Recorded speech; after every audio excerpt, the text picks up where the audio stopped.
نحمده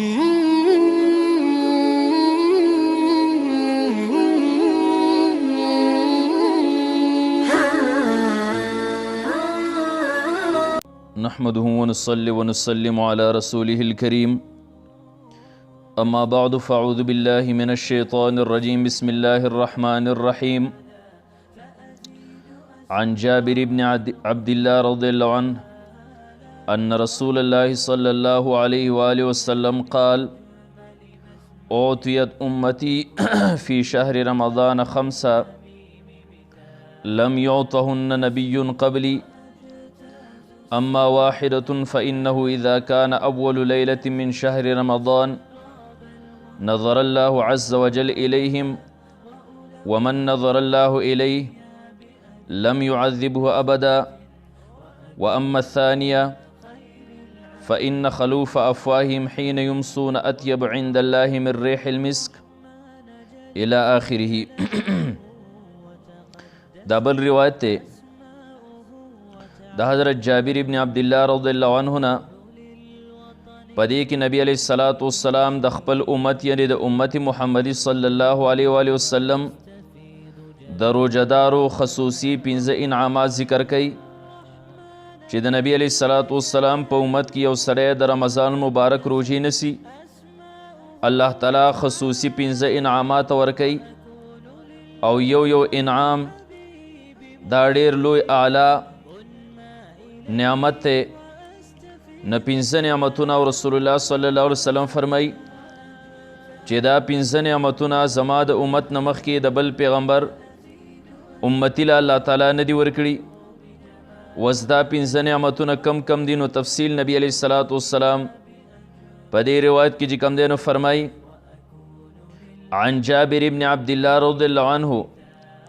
ان رسول الله صلی الله علیه و آله وسلم قال جابر ابن عبداللہ رضی اللہ تعالیٰ عنہ فرمائے چې نبی علیہ الصلوۃ والسلام فرمائل اوتیت امتی فی شهر رمضان 5 زما امت له رمضان المبارک په میاشت کې 15 انعامات ورکړی شوي دي لم یعطهن نبی قبلی چې دغه 15 انعامات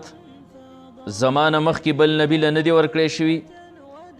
یعنی دا صرف د نبی علیہ الصلوۃ والسلام او د امت محمدی صلی الله علیه و وسلم خصوصیت ته چې الله د رمضان مبارک کې را 15 انعام ورکړي وس دا کم انعامات دي اما واحدة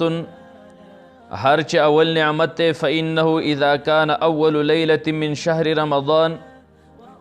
هغه دارې چې کله د رمضان مبارک اولنې شپه شي نو نظر الله عز وجل الیهم الله تعالی د رحمت نظر دی روزدارو له او د نبی علیہ الصلوۃ والسلام دی امت باندې د رحمت نظر وکي او بیا فرمای ومن نظر الله الیه چاته هم چې الله تعالی د رحمت نظر وکي لم يعذبه ابدا هیڅ کله با الله تعالی د انسان له بیا عذاب نه ورکي. نو دا اولنې نعمت شو چې کله د رمضان مبارک اولنې شپې الله دې امت ته چې کم دی د رحمت په نظر سره وګوري او په چا چې د الله د رحمت نظر ولګید الله به دغه انسان له چرته هم عذاب نه ورکوي نو د عذاب نه نجات او د الله د رحمت نظر پر خلکو باندې لګیدل دا د امت لپاره اولنې انعام دی رمضان المبارک کې چې دا ډېر لوی انعام دی. واما الثانیه او هر چې دویم انعام دی نو هغه دا چې فإن خلوف افواههم حين يمسون اطيب عند الله من ريح المسك. دویم انعام دا چې د دې روزدارو د خولې بدبوی چې کم دی نو حين يمسون کم وخت چې دیو ماښام کوي په دغه ټیم کې انسان وږی نو د دیو د خولې نه چې کم بدبوی خیږي اطیب عند الله من ریح المسک د الله په نسبت باندې دا د مشکو د خوشبوی نه زیاته چې کم دی نو الله ته ډېره زیاته ښه ده او د الله تعالی پسندیده ده. دا دویم انعام شو چې د دې انسان د لوږې په حالت کې د معدې نه کمه بدبویي دا خولې له راځي او خصوصا د ماښام په ټیم کې روژه ماتي نه مخکې را زیاتی نو دا الله تر مشکو د خوشبوی نه زیاته چې کم دی نو غوره ده چې دا انسان د قبر نه پاسي نو هم د دغې بدبویې بدله به الله تعالی د مشکو نه زیاته په خوشبویي سره ورکړي د دې انسان پته به دا لګي چې دا د نبي علیه الصلاة والسلام د امت روژهدار دی د ده د خولې نه به خوشبویي خیږي او دغه شانتې آخرت کې هم نو دا دویم نمبر چې کوم دی نو انعام شو او انشاءالله دا مسلو بیا تفصیل سره وکړو کم خلک چې وایي چې روژه کې به مسواک نه وهي ځکه چې دا د خولې بدبوی ختموي او دا خو د الله تعالی ډېره زیاته خوښه ده نو انشاءالله دا به تفصیل سره ووایو چیرې د دې نه مراد د غاښونو بدبوی نه ده مسواک خو د خولې او د غاښونو بدبوی ختموي دا د معدې نه برای راست راخیږي دې باندې والته یو روایت هم بیا انشاءالله ذکر کړو یو ځای کې به راشي نو دا دویم نمبر انعام شو و اما الثالثه او هر چې دریم نمبر انعام دی پرې امت محمدی صلی الله علیه وسلم باندې هغه دا دی چې فإن الملائکة تستغفر لهم فی کل یوم و لیله فرشتي چې کوم دی نو د دې امت دپاره د روژهدارو دپاره استغفار غواړي هره شپه او هره ورځ یعنی شپه ورځ چې کوم دی پرې میاشت کې د دغه روژهدارو دپاره چې کوم دی نو فرشتي استغفار غواړي او دا ظاهره خبره ده چې دا انعام هم د څه نه کم نه دی ځکه چې د فرشتي په شان د پاک مخلوق د یو انسان دپاره استغفار د الله نه طلب کی الله به خامخا د دې انسان مغفرت چې کوم دی نو کوي و اما الرابعه او هر چې څلورم نمبر انعام دی پرې امت باندې روژهدارو باندې نو فإن الله عز وجل یأمر جنته فیقول لها استعدي وتزیني لعبادي څلورم نمبر انعام دا چې الله تعالی جنت ته حکم کوي او فیقول لها استعدي د جنت ته الله تعالی فرمایي چې جنت ته تیار شه وتزیني او ښایسته شه لعبادي زما د بندګانو دپاره یعنی کم بندګان زما چې روژې نسی رمضان مبارک کې عبادت کوي د هغو دپاره تیار شه او ښایسته شه د هغو دپاره ځکه اوشکه قریبه ده او نږدې ده ان یسترحوا من تعب الدنیا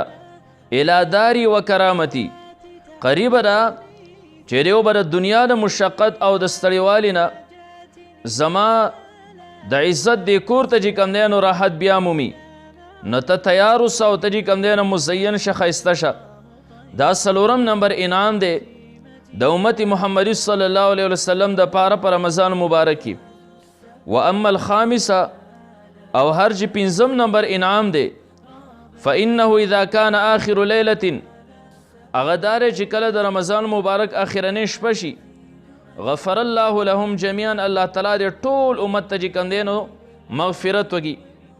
چا روژې نیولي الله یې راضي کړی عبادت یې کړی نو غفر الله لهم جمیعا الله دغه ټولو ته چې کوم دی نو مغفرت وکړي دا پنځه انعام شول یو صحابي تپوس وکړو فقال رجل من القوم د قوم نه یو سړی وي اهي لیلة القدر وی را پنځم انعام چې یا رسول الله تاسو ذکر کو چې آخرنۍ شپه شي نو د خلکو مغفرت کیږي نو اهي لیلة القدر دغه شپه د لیلة القدر ده فقال نبی علیه الصلاة والسلام فرمیل لا نه الم تر الی العمال ولې ته ګورې نه مزدورانو ته یعملون چې دیو کار کوي فاذا فرغوا من اعمالهم او کله چې دیو د خپل کار نه فارغ شي نو وفوا اجورهم دیو له پوره مزدوري او دیاړي د دیو چې کم دی نو ورکړی شي دغه شان زما بندګانو ته ما یو کار سپارلی و چې هغه عبادت ته روژې نیول دي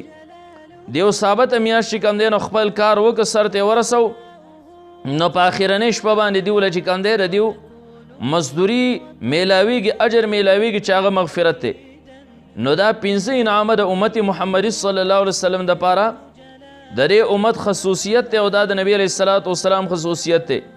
چې نبی علیه الصلاة والسلام وفرمیل زما نه مخکې یو پیغمبر ته یعنی یو امت ته چې کوم دی نو دا نه دی ورکړی شوي لہذا دا لولو انعامات دي چې دې امت ته ورکړی شوي دي نو د نبی علیه الصلاة والسلام امتي له پکار دي چې پرې میاشت کې الله راضي کی انشاءالله مخکې یو روایت پراشي هلته کې نبی علیه الصلاة والسلام آمین ولو جبرائیل علیه السلام خیری کړي چې رمضان مبارک میاشت په چا باندې راشي او دی دومره عبارت ونه کړي چې دی جنت ته تلو والا جوړ شي نو د نبي علیه الصلاة والسلام امتي له پکارداري چې دا انعامات د الله تعالی چې دی امت له په خصوصیت سره ورکړي دي دا د خپلو لاسونه ضایع نه کړي او د رمضان مبارک میاشت چې کوم دی نو ډېره په سوچ سمج سره چې کوم دی نو تېره کړي الله تعالی د دې پنځو انعاماتو موږ مستحق وګرځوي وآخر دعوانا ان الحمد لله رب العالمین. محترمو اوریدونکو زموږ د چینل سبسکرایب کړئ او د غنټۍ د نشان سره هم دباو کړئ چې زموږ د نوي بیانونو اطلاع تاسو ته درکړي.